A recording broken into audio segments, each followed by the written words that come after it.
We spend a lot of time talking about theories and what's possible, which is important, and so too do we need to discuss what is real, physical, tangible. What are those things that are true? This theme is on truth.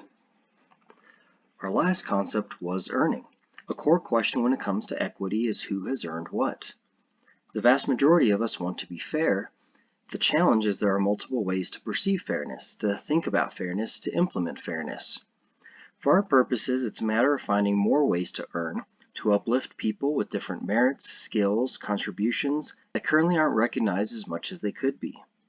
To do this, we have to be empowered. We have to feel enough responsibility over earning to not just assume that the current merit system is sufficient, to not just think someone else will recognize and reward if we say and do nothing.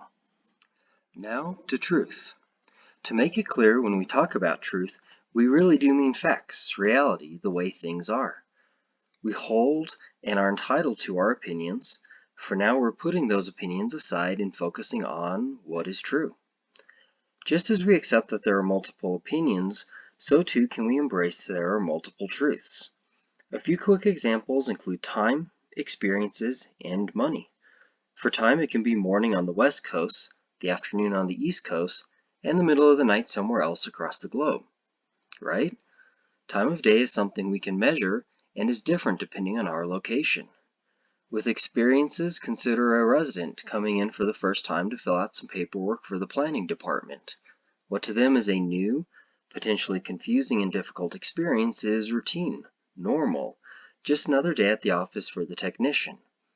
We can say the same with a police officer writing a ticket or crew fixing a water break. Depending on our context, our position, the same situation will affect us differently before we even get to subjective opinions.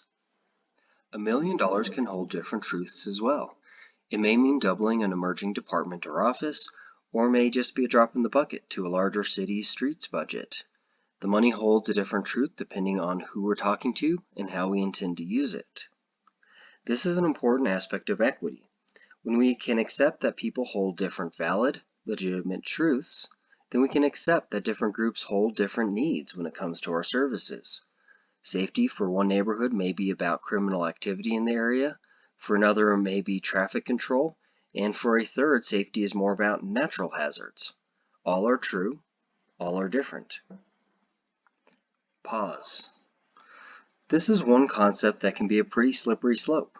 We can dig ourselves into a hole if we're not careful, if we're not mindful. This is not a case for moral relativism. That is beyond the scope of this series. We're not advocating that every perspective, every viewpoint holds equal weight all the time. We are allowed to say that some things are incorrect, some things are just opinions, and that some facts are more relevant to the situation than others.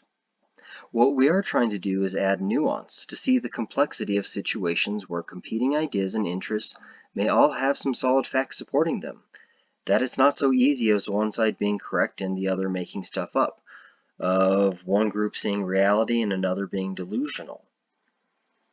It's about distinguishing what is true for each. Let's think about a bridge project. Let's say it's an ambitious undertaking for the organization's leadership, that this is the largest, most expensive capital project anyone has been involved in. That is a fact.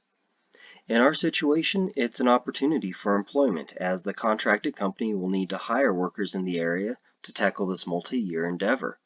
Not an opinion. This project also can very well serve as a threat to businesses in the construction area. If customers have a much less visible, much more difficult access to the businesses can very well lose people. It's a valid concern and one that can be proven by numbers. Once the project is complete, some people will save significant time on their commute or trip, and that too we can crunch some numbers and prove. And also, others will be minimally affected, if at all, if their own travels and commute don't fall under the project's scope. We may have different ideas about the bridge project, each rooted in how it impacts us differently, each holding to our different truths. The word we're looking for is and. It is my favorite word to use in equity work.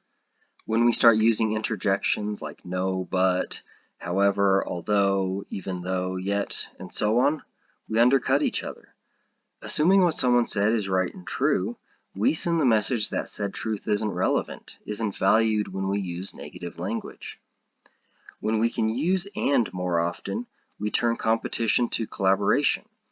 Yes, the bridge project is a threat to these businesses, and there are steps we can take to mitigate the risk if we put more funding into the project.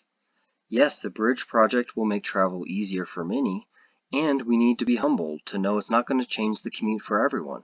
Not everyone should be equally excited. It's the golden rule. If we want our knowledge, experience, insights to be considered, we should consider others in turn.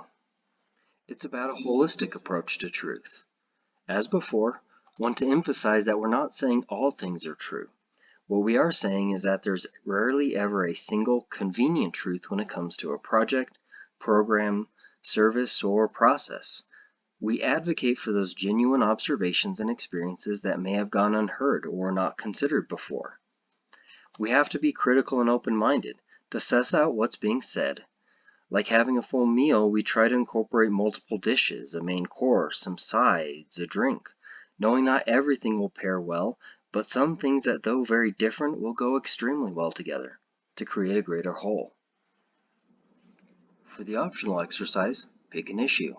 Preferably make it controversial and local to our individual jurisdictions, but feel free to choose any with 2 or more sides. Consider the truth to each side.